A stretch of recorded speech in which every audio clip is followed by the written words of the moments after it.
Hi, I have your Apple art in front of me and I got your message about the fact that you weren't happy with the dots. I've already done and the top of the apple, so I'm going to do all of this in front of you, okay?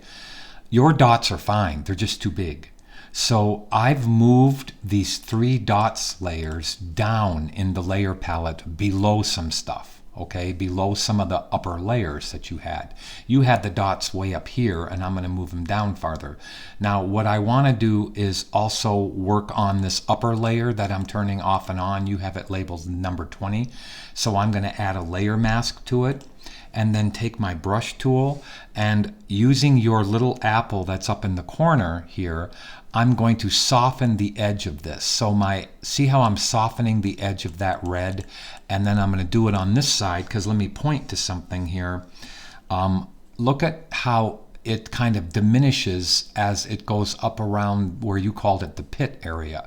So I'm going to diminish it, and then we're going to finish off your path number 1 and add some shine to it, and then I'm going to reduce the dots, okay? And I'll show you how quickly to do that. So first let me take it off of back here so that we're blending that pink value a little bit better, okay?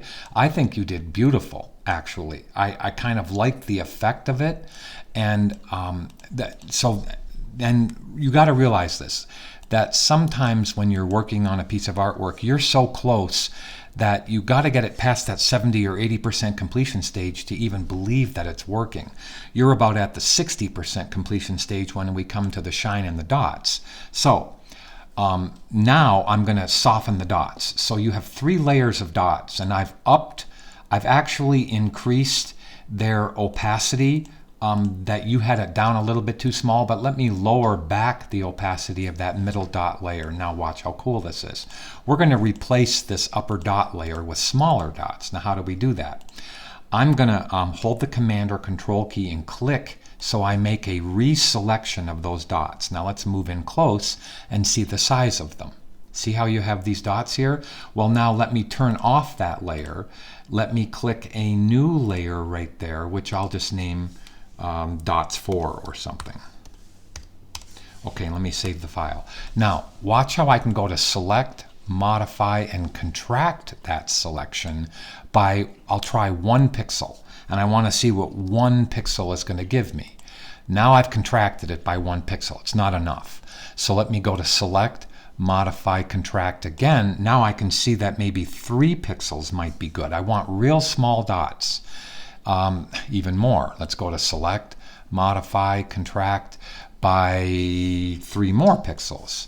Okay, I realize it's taking me a while to do this, but that's what Photoshop is all about. So let's go 1 more contract, and I think those dots are going to be good. Now, if I didn't want to go through that process again of shrinking all those dots in case I need them for the future, I'm going to bring up the Channels palette, and you definitely have utilized the Channels palette. I'm going to utilize it and call it dots 4, okay, because you have smaller dots. Now I'm going to make even smaller dots. So let's go to Select and save this selection as even smaller dots. Now, let me as I said, let me double click this so I can get it out of the way, and let me back off on the file. Okay, now I'm going to hit Command or Control H so I can hide the selection. All right, now it's hidden. Let me turn off this selection and this selection right now to see the effect that I'm going to get on dots 4. But I'm going to use a lighter value. I'm going to go to white or almost a light pink. All right, and I'm going to hit Option Delete and fill. Now, those are smaller dots, and I think those are going to work when I actually combine it by looking at this. Now, what I should do is duplicate this layer. All right, so I might not even use the dots that you had, so I'll color this one just so I can see it. I'll color it yellow just so I know. So I'm going to duplicate it and then Gaussian blur it. So first, let me duplicate it. For the bottom layer, I'll take the bottom layer, turn off the top layer, and let me Gaussian blur this layer. Now, to Gaussian blur, I have to make sure I deselect, because I didn't know if the selection was still active. So let's go to Filter, blur and Gaussian blur that by probably 4 or 5 pixels maybe. Let me see, a little bit more, a little bit more. That's good. Now let's lower the opacity of that, like you did several times. Now let me go to this layer and turn on those dots, and now we might even need smaller dots. But now let me turn down this opacity and not diminish that. Okay, so let's go to about this much. Now I've Gaussian blurred it to the point where it's going to start to look a little bit less impactful and more like what is up in the reference. Now, to make the dots really melt in to the background, we have to give it a little bit more darker red value. And I'll show you where I'm going to do that. I'm just going to add a layer above layer 21, okay? And it's clipped, of course. And I'm going to sample this darker red right here. See how I sampled that darker red that's up in the reference right there? And let me make it even stronger, darker red.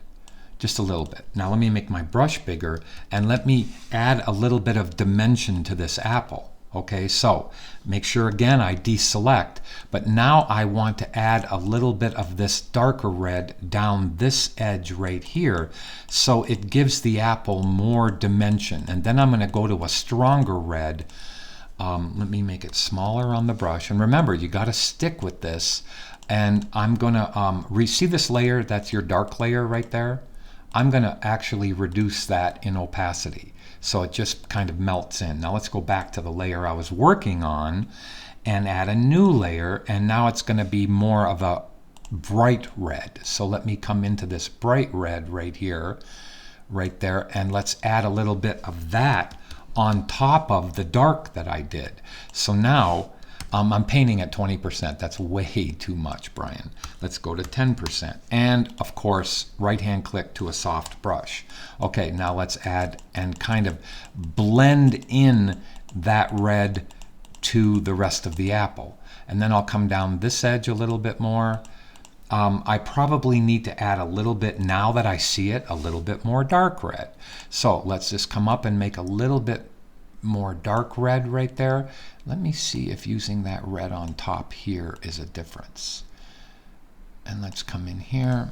I need to see something on this file. Okay, it is RGB. Okay, so let's now come into the darker red and just give that a little bit more value here. And then we'll paint out, like you did, some of the dots. Now, one of these layers isn't obviously clipped correctly. Because I added these new layers, I have to clip these layers here. So I'm holding Alt or Option and I'm clipping the rest of the layers. By adding those new layers, it must have just unclipped itself. You follow what I'm saying? So now I've got that. I want to make sure I don't include any of the leaf stuff, but you have that really nicely organized. Now let me save the file. Okay, it's time for the shine. So let's grab the shine, and I'm going to do it this way. Okay, so if I want that area of shine, this is what I'm going to do. I am going to make a quick selection around this and click to your layer right here. Now I don't think I've shown you this, but I'm going to show you how to get that shine really fast. Okay, so I've made a selection around the shine, right? I've clicked to the reference layer, right? Well, I'm going to enter something called color range. Now, in the color range, I'm going to leave the fuzziness, which means how much color it grabs, and I'm going to use the color ranges eyedropper. It's an automatic tool, and I'm going to click on that right there. Now you see how I clicked on that pixel and you see it gives me the selection right here? What's white is going to be the selection. What's gray is also going to be the selection, but less of it. And what's black isn't going to be the selection. So when I click this, I have a selection. Now let me go to save that selection and call it shine. Now watch how neat this is. If I hit Command or Control H, I'm going to back off of the file.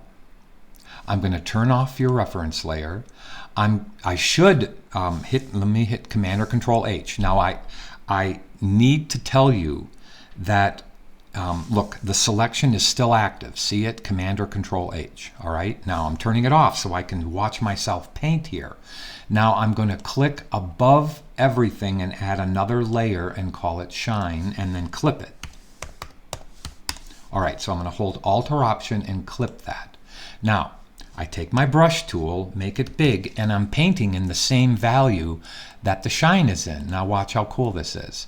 See how I'm actually putting, just like you did in the leaves, and you used color range on the leaves. Now we have a pretty cool shine on here. Now let's grab this area right here of this pink shine. This right over here. So follow me again.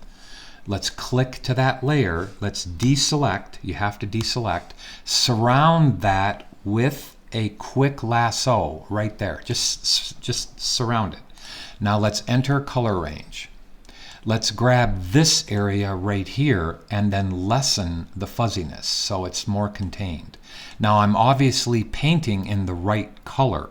Now all I'm going to do is hit Command or Control H and hide that selection. Okay, and I'm going to lighten up on this pink.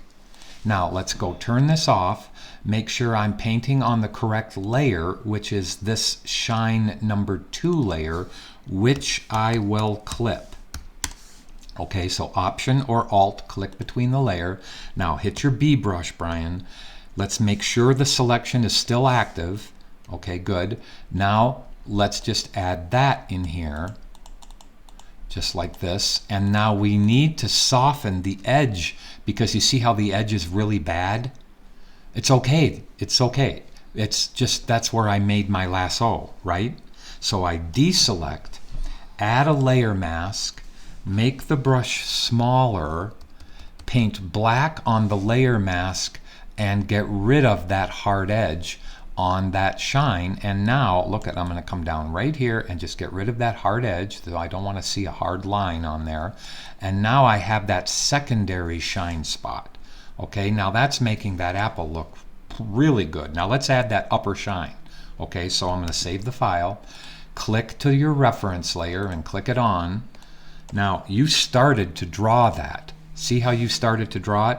I'm going to finish the drawing, but I'm going to hit the P key, take this one away, meaning click on that point and delete it. Now I'm going to come up like this and join back in your path. So let me click on the path with the P key like this, and let's come, I'm going to move that point right over to here, and then I'm just going to come up and around like this, right over like this. Now, in order to do this correctly, it may take some finessing, but you have to close this path.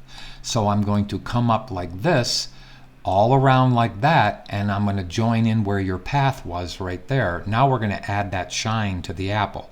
I'll make it less of what it was, but let's add that shine. And I may need a second layer to do all of these extra shapes right here. Okay? So I'll see. So let's Command click this, turn it into a selection. Let's hit the B key and grab this value. It's going to look bad at first. Now, where do I want this? Well, let's just put it above the shine layer and see if that's going to be okay. And I'll call this upper shine. And save the file. Now let me hit Command or Control H and gently paint this upper shine gently, as I said, so I can kind of control where it goes, and then Gaussian blur it a little bit, and then remove what I don't like with a layer mask. Okay, now I like what I'm getting, but now I need some of those little veins to come out. Okay, so I may either freehand those or draw those. So let me turn this on. Look at how I have the reference still active here. Okay, meaning I'm not clicking up to the reference, but I'm still painting on this upper shine layer. Now, let me just try to put in a few of these little shine spots, and I can't even see what I'm doing yet, because as I move away, do you see how I'm putting in some of those upper shines? Okay, Now let me just keep them going, and I may have to draw this. I may actually have to draw it with a pen, but again, this isn't going to look good until it's 75 to 80% completed, so I have to trust what I'm doing. All right, and that's what the beauty of layer masks are, because I can put it in harsher than I really want to, and let's now see what I've got.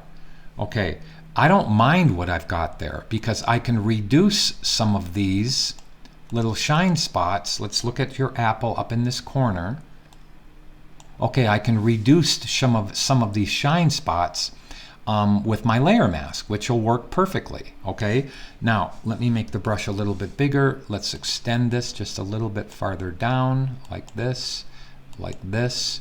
Let's come, actually that's going to look good. Now I've got to tell you, I had that selection active, right? Okay, I'm going to delete the selection so I can freehand paint on upper shine 2. So let me hit Command C, put in a new layer, call it upper shine 2. Let me clip it to everything. So if I paint out here, right, you won't see it because it's clipped. So look at how I'm now adding that real pretty little value to the edge of the apple up here. I'll go to a little bit bigger brush, and now let's add this crispness to the outer edge a little bit, just so I can bring it down a little bit and make that shine actually work with the rest of the apple. And now I have what I feel is a fairly decent top of that apple. Now, let me just add a little bit more value here. I'm just going to click because it needs to just be a little bit more resolved here in value.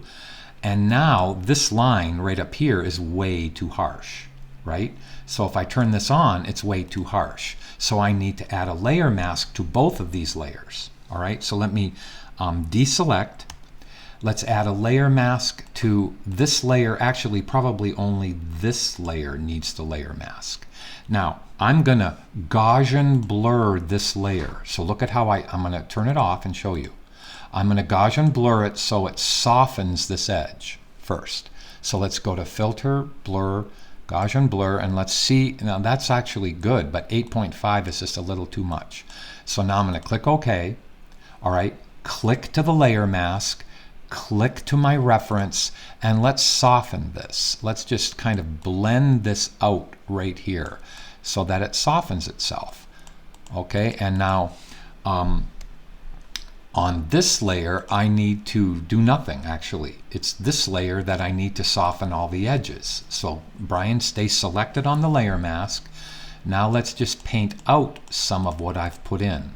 Like this right here needs to soften, this over here on the left needs to soften, this needs to soften, and I think we just about have it. Now there's your upper shine on the apple. There is your shine here, which needed to be slightly brighter, and I need to even brighten this up with some white. So this is what I want you to see too. Let me find out what layer that's on. It's on this layer right here. So look, I'm going to remake that selection. Did you see it? I remade it. Okay, so let me make sure it's that one, and let's put another layer above it right there, and I want to paint it more white, but I want to go to select, modify, and contract that by about 25 pixels. Now it's smaller, much smaller. Now I don't know if it's going to work, but let's now hit Command or Control H, and I'm going to now make the brush be whiter. And remember, I can lower the opacity of this, and I can Gaussian blur it. So I just want to bring a little bit more brightness to the center of that shine, and now the apple looks amazing. So adding that dark red around, look where I'm pointing, adding that dark red around this to blend out, let me find that layer, I can see it. It was that layer right here. See that layer? You needed more of that. You just didn't go far enough. All right, and I added these layers here for the darkness of that red. Okay, that really worked. Actually, taking that one off works better. So I'm going to leave it on, but I'm going to lower the opacity of it. Now there's your apple. I mean, those dots work being smaller, right? They work tremendously. So I used your dots layer here, here, and here to make a new dots layer, but I made the dots smaller. Okay, now some of those dots don't belong in where I have them, and I don't know where that came from. So let me see where that is. All right, I probably, let me deselect and hit the move tool and see where this is. I want to see what layer this is on. So if I hit the move tool and deselect, I can right hand click and it'll take me to layer 33, and that wasn't where it is. So I'm gonna remember to turn on layer 33 and again, and now, okay, what happened was when I made the selection for this, let me go up to your reference layer. When I made the selection for this, it didn't grab those values. See how it's supposed to be the bright dots inside? So what I need to do is fix this layer, which isn't going to take long. I'm going to right hand click and go to Shine 2. And in Shine 2, I have it, right? So all I need to do is just grab this value right here, right there, and paint over those dots and just lessen those dots. So I'm doing it on the right layer, and you can see these are the final touches that really give this file the feel that it needs. So you were concerned that the dots didn't look good. They do, just smaller. Now look at that apple. I mean, holy boy, that looks good, and your leaf is awesome. So I hope this helped, and let me know if it did.